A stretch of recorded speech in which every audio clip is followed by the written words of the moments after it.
if you don't have the money right out to get land, even if you're doing great work that the community needs, that land will be taken from you, period. Philadelphia is being awarded a $60 million grant. I had people come to my door because I was involved in that process. Say, I'm going to clean it, and then it's gone, but now I'm going to. They don't really care. Hands up in the air. Shooting hammers, crowds, bananas. The media can't stand us. Hot for the cameras. They don't really care. Hands up in the air. Shooting hammers, crowds, bananas. The media can't stand us. Hot for the cameras. Welcome, everybody. This is Xtinguish Radio. You are now listening to Matchbook Podcast, where one idea sparks the idea of others. Today, we're talking about gentrification, and I have a guest today. For those who don't know, this is ARSIN Clemens. This is a podcast you can get on Spotify, Apple, Tidal, as well as other platforms. I have a guest today. I'm going to let her introduce herself. How you doing, everybody? My name is Tiara, also known as T-Lynn. I'm here because I represent a nonprofit organization called Dream, Invent, Think, Organize, Ditto for short. We do a lot of activism in the community, food security, where we actually provide organic, clean food that we grow from a lot that we transformed into a community garden. And we also do empowerment sessions where we talk about purpose and just how to get people into the purpose or the lifestyle that they feel they deserve. Great. That's good work. So we had a little talk before we started recording, and you was telling me one of your issues as far as land go. Yeah. And before we get into gentrification and what it's about, I just wanted to know from you, what's some of the barriers you're facing right now? Yeah. And let me go back and say thank you, ARSIN and Vente, for just, introducing me and greeting me here in your space. No I'm problem. really, thankful for that, and thankful to you, man. You really do a lot for your community. So thank you. Yeah. So that's first and foremost. I wanted to say that. So some of my challenges, as we all know, and we're going to talk about it more, gentrification is one of those things where if you don't have the money right out to get land, even if you're doing great work that the community needs, that land will be taken from you, period. So there are a lot of land activists, including myself, that we do this work to basically show politicians that it's our job to protect land, not just for the profit, for monetary profit, but actually for social profit, Exactly. We're feeding people here. We're educating people here. And everything doesn't have to be a building. And so my challenges have been we can lose land. People have been losing land that's been feeding people for years. People don't really seem invested enough to care. So this is what I want to do. I want to, let's go to Google real quick. Let's ask Google what gentrification is.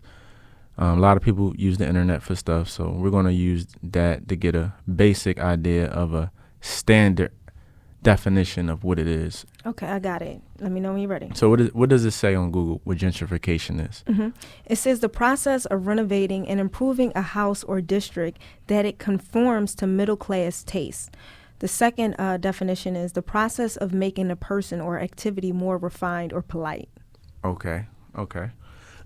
So some of the issues generally people have about gentrification is that the idea that people with more money are going to move into a neighborhood, change the neighborhood to fit their taste, and in doing so the people who live there will be displaced. Correct. They'll have nowhere to go. The rent will be too high for them to live there. And then the new people and the new residents start to make changes that fit more of their interests. Correct. And not so much of the people who've been living there for years and generations. So that's what we're dealing with now all across not just America, but the world. So I just want to understand what does it mean to you? How does this whole situation feel to you? How does it affect you personally? And what do you see happening? Okay.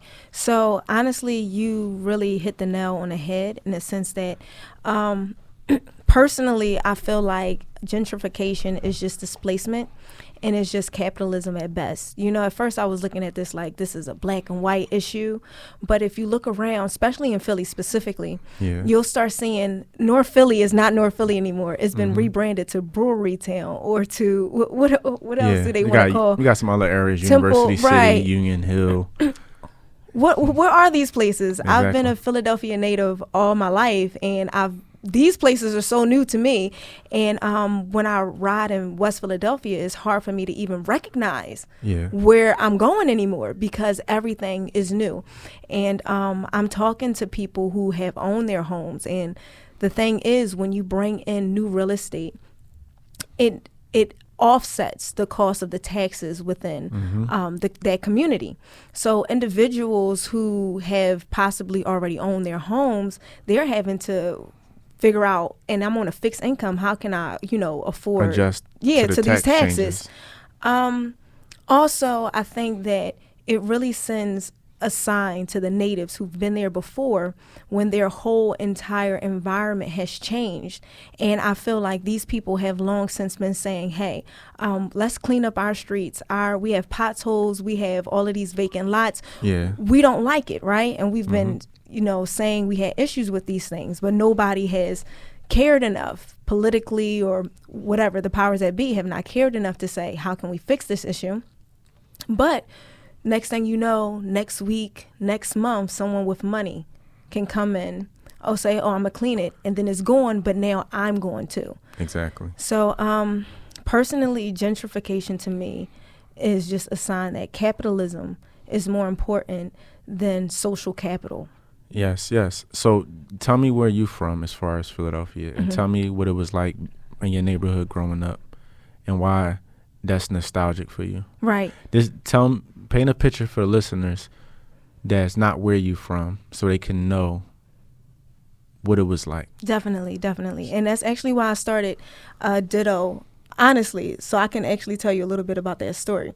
So as I started going through my journey and my process, I started becoming more conscious about health and things of that nature, which is why I'm really involved in food advocacy. So I'm like, I wanted to go for a run. And when I was growing up, we had trees pretty much spanning each side of the block, of the street, and they would kind of alcove the street. We had grass everywhere. It was rare to see vacant homes. Where you grew up at?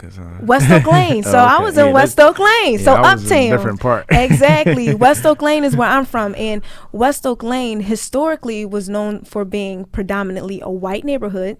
That through the times, they had that thing called white flight when you start seeing more minorities move in, the white people move out. And so here we have middle class black folk doing well, and we have green trees, and we have we didn't have too many bodegas or corner stores. We had just one. I can't recall too many beer distributors, honestly, in my neighborhood. I just really can't. Anyway, years pass, and I decided to go for a run. And I started to notice so many changes, I'm seeing vacant lots now. I'm seeing more beer distributors. I'm seeing people, that I grew up with, they're no longer there. And a whole wave of new people. I'm seeing more apartment buildings be brought up rather than home ownership. So what we know is if you have more apartment buildings rather than homes, you have people who don't intend to be there forever. Yes. So the value, they don't respect it as much. It's different, right? Especially if it's students who plan on partying or doing whatever for the next 4 years and leaving. Exactly. So I'm seeing this and I'm like, wow, no, something needs to change. Now me, I'm already advocating and working in social work, so I see how what's happened in North Philly is now impacting West Oak Lane, because these people from North Philly, they gotta live and they gotta go somewhere. Of course. And so the places like West Oak Lane or the Northeast, which were predominantly known to be better places. Yeah, better places to live at the time. At the time. Yeah. Changed. They're the new North Phillies. Exactly. Just on the other end of that spectrum, me growing up in West Philly down the bottom, it was different. I seen playgrounds with glass. Right. We couldn't play ball until we moved all the glass, all the crack vials, all the needles out the way. I got shot at my first time when I was 11. That's horrible. I'm sorry for that. And all we was trying to do was just play in somebody's garage because there wasn't really that many activities or stuff to do. So I grew up seeing a lot of that already. But what I can say about my neighborhood, the community wasn't the buildings. It wasn't the alleyways. It was the people. And even though our physical circumstances was bad, we still had block parties every weekend. We had cookouts. We showed love to each other, specifically the bottom where I'm from. It was originally called the Black Bottom because during the Great Migration, when African Americans started moving north to Harlem, New York, Philadelphia, this area dealt with that white flight, quote unquote, where my grandfather moved to Folsom Street down there at the time when it was all Jewish. And over years, it started to change. And it's a historic place, too, where I'm from, because Martin Luther King actually came to his block and did a speech on 40th and Lancaster. I didn't know that. Yep. I didn't know that. So the neighborhood has a lot of history, Right. a lot of different generations, and we take a lot of pride in our community and unity, even though we dealt with some of the violence and drugs like any other city did in America. So similar to you, when I was 15, I seen some changes. There weren't too much bad changes, like kind of how your situation was, where you started to see a little bad. It was more like, right. for face value, good changes. Like, okay, they're changing this. But later on, we found out it wasn't for us. Right. So that's when I started to see, okay, it's changes going on, but it's not for us. So that's where the issue came about. And for people listening, a lot of people talk about this, and the first thing is, oh, white people coming in and moving black people out. It's not about, for us as people of color, minorities, it's not about racism, but it is about racism as far as how we got to this point. And that takes me to the next part of this topic, which is the racial wealth gap. And I got some information here for people listening. I have some historical information, some factual information, some studies. It just kind of breaks down how we got to this point, because people like to say, well, it's not about black or white, it's about green. And if you can't afford to live here, oh, well. But I'm just going to read this real quick just to give people some information. As far as the racial wealth gap go, let's start as far as wealth. In 1863, slaves were wealth themselves. They were worth $3 billion in America. And after the Civil War, the General Edward Stanton asked 20 black leaders, what can blacks have to be successful in America? And they answered land. Oh, thank you for saying that. That's what they said. Got a couple more things. After that, President Lincoln signed a bill for it to happen.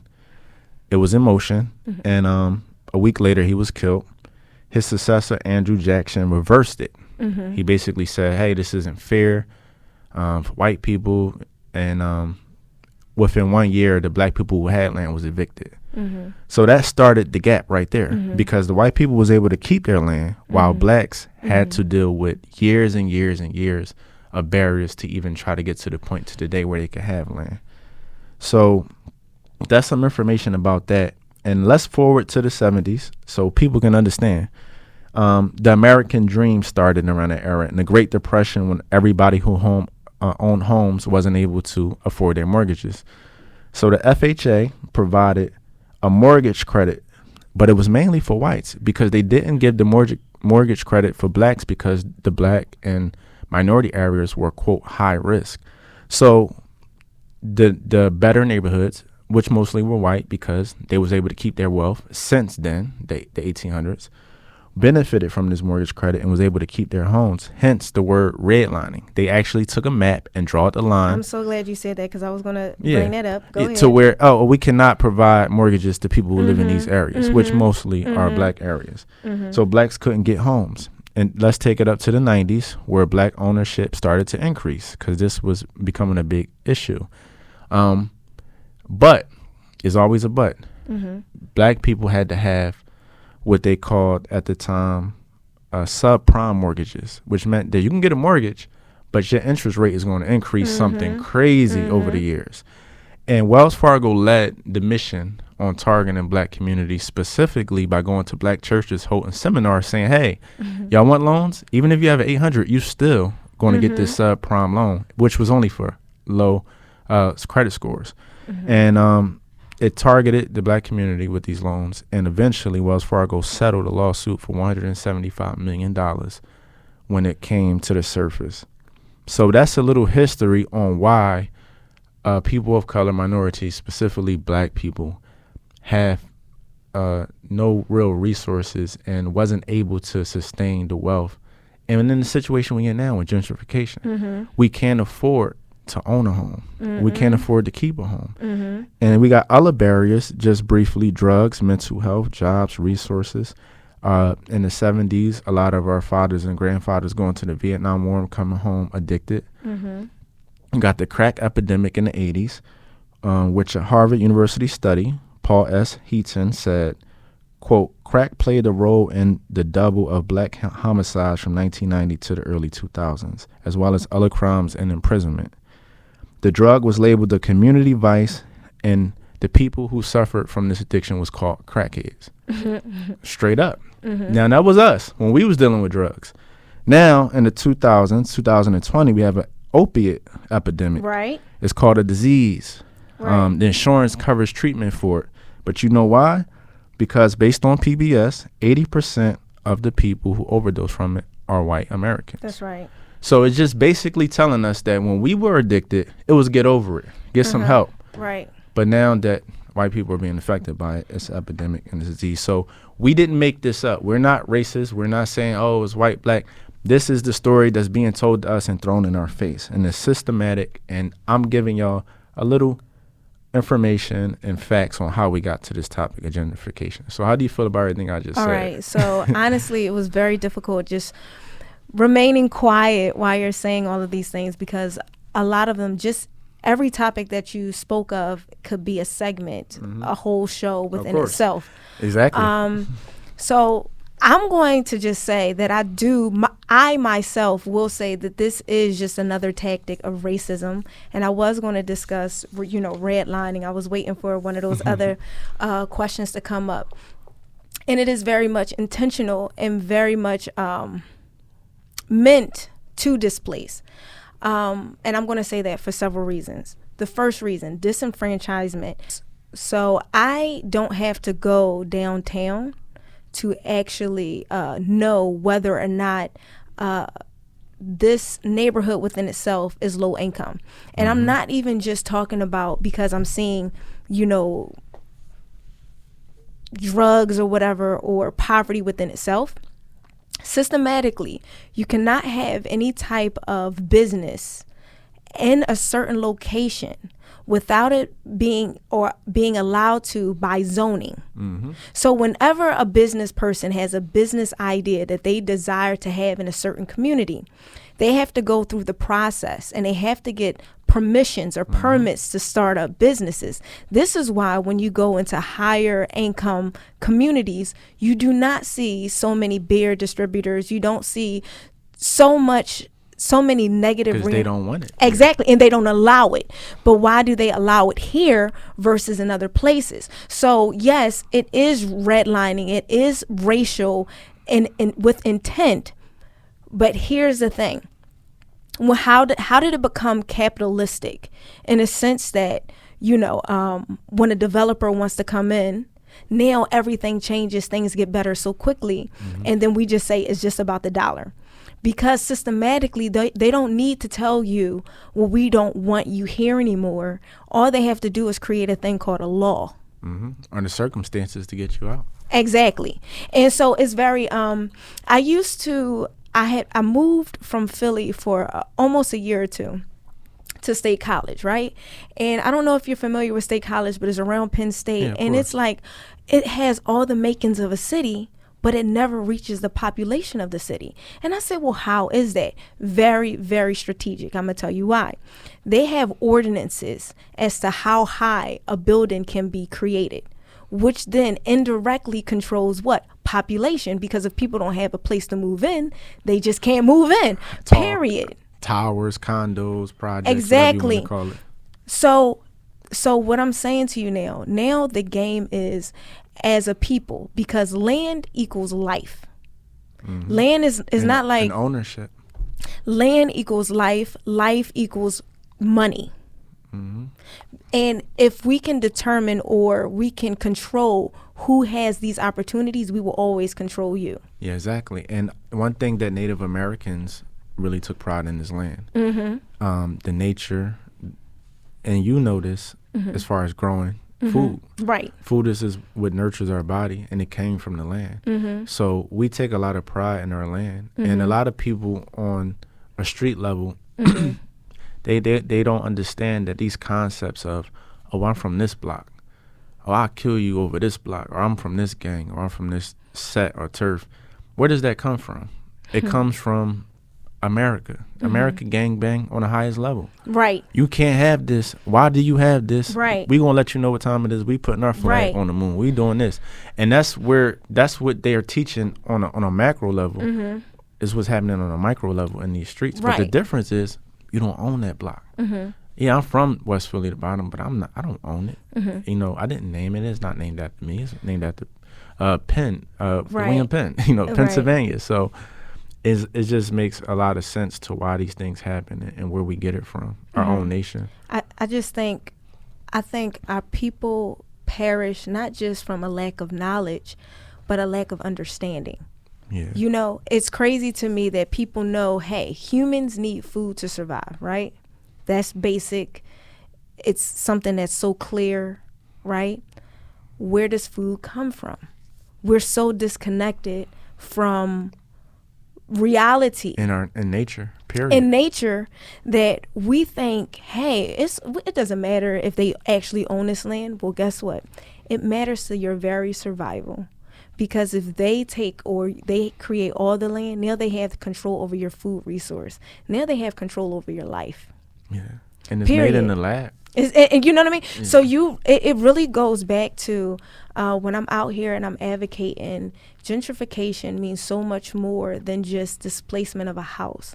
It really does even mean so much more than just saying my block looks different.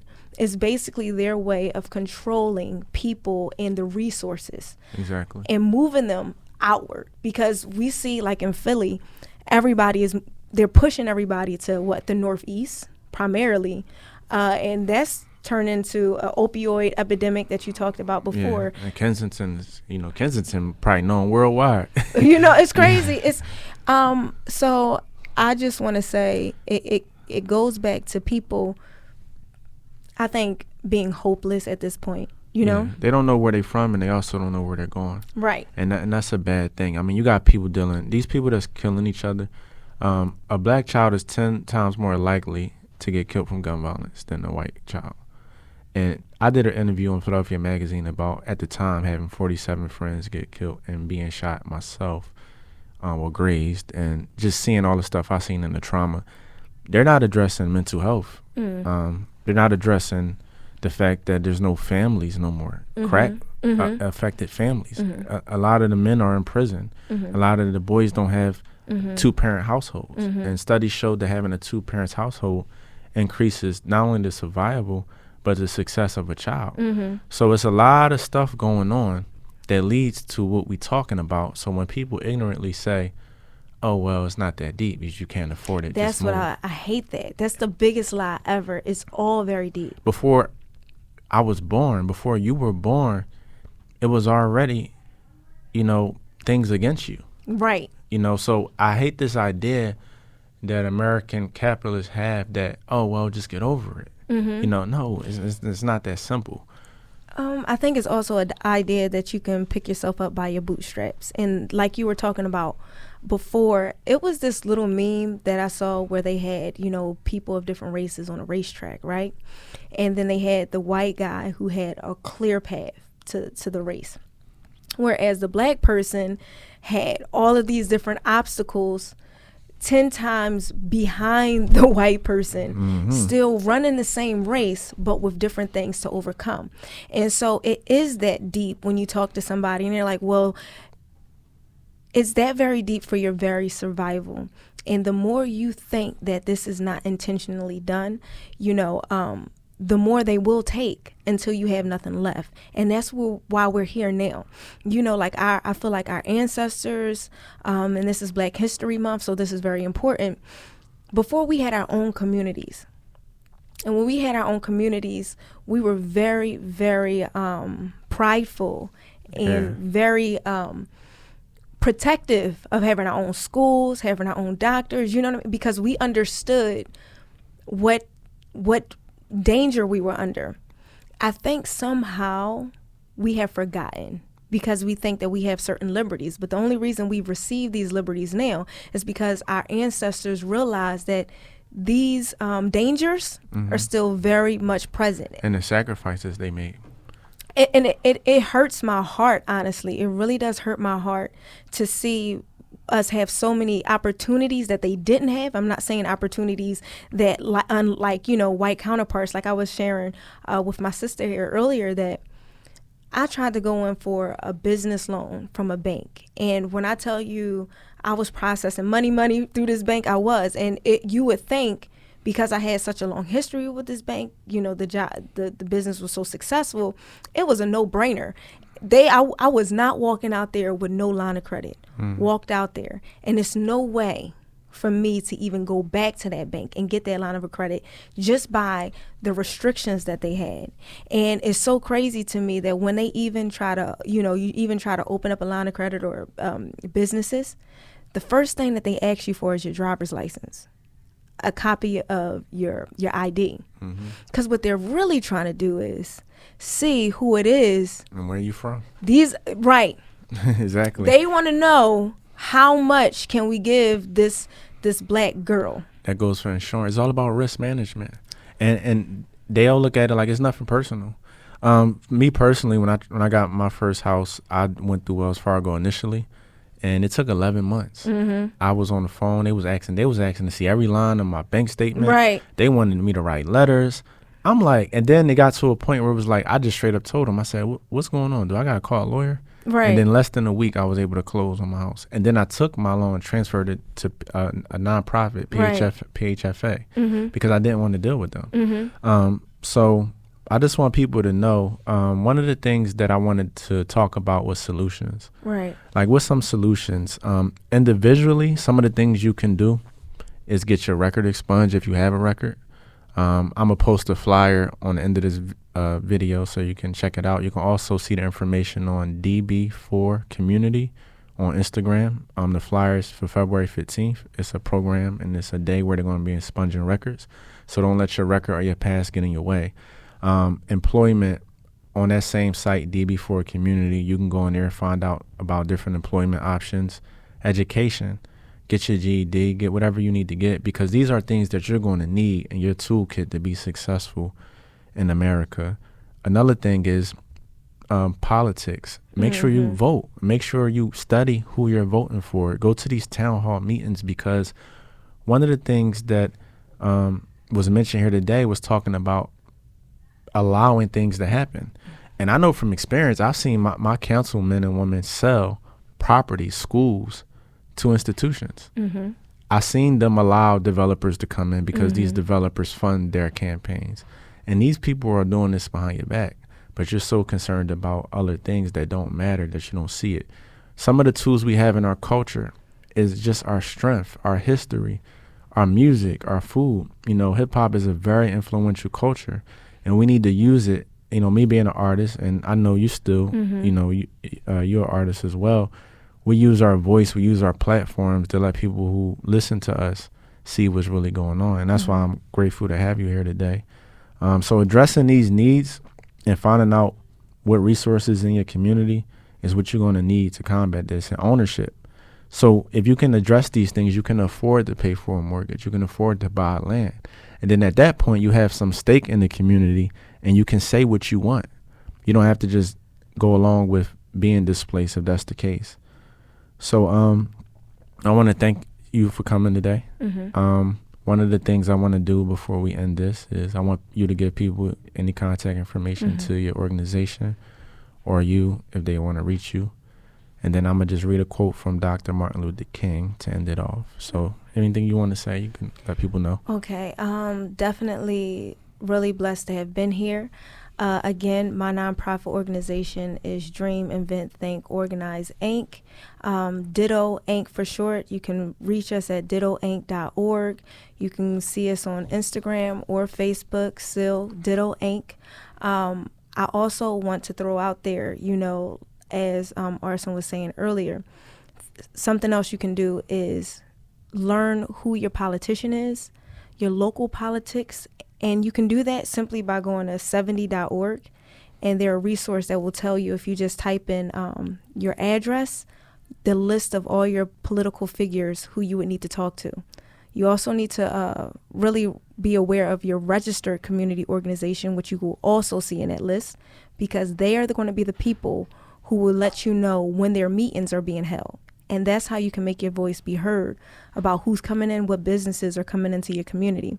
You can also reach all of this information via our website. I have links to all of these things there. If you look to the Land Campaign website post. And the last thing I really just want to say is don't wait to the very last minute to want to get involved, because now it's affecting you. Exactly. You see all the time where you see people are being displaced and people are losing their homes, and you just say, oh, that's so messed up, or, I feel for them. But it's not until they're knocking on your door that you're like, I want to be a part of the movement. And so I want to take this moment just so that you can really have a clear moment to think about your situation and have compassion for other people to the point that you're ready to move, not just because they're in it, but you could be there too. So Exactly. Let your voice be heard, get out and vote, and do the work, pretty much. Exactly. And a lot of people do that too. Like, a lot of people don't want to go to the town hall meetings, and then when they hear, oh, Philadelphia is being awarded a $60 million grant, Mm-hmm. I had people come to my door because I was involved in that process and Mm-hmm. say, hey, man, I want to build a gym. I want to do this. And I'm like, where was you at when it was time to come to the meetings? You didn't want to come. Mm-hmm. But when it benefited you, you wanted to show up. Mm-hmm. So today we talked about gentrification. We talked about the gap in wealth, the racial gap in wealth, and how we got to that point, and why it is, at the end of the day, a black and white thing because of slavery, as well as other minorities. And I want to read this quote from Dr. Martin Luther King that kind of basically, in an analogy, gets straight to the point of that concept.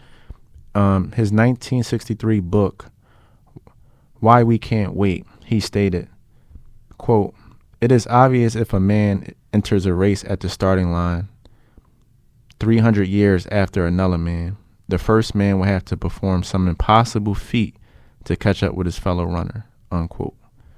That's basically our story as African Americans. Since slavery, we have been held back for more than 300 years at this point, playing catch up, trying to get to our fellow counterpart in America, as far as wealth go, to be able to afford the same privileges, rights, and ownership. They don't really care. Hands up in the air.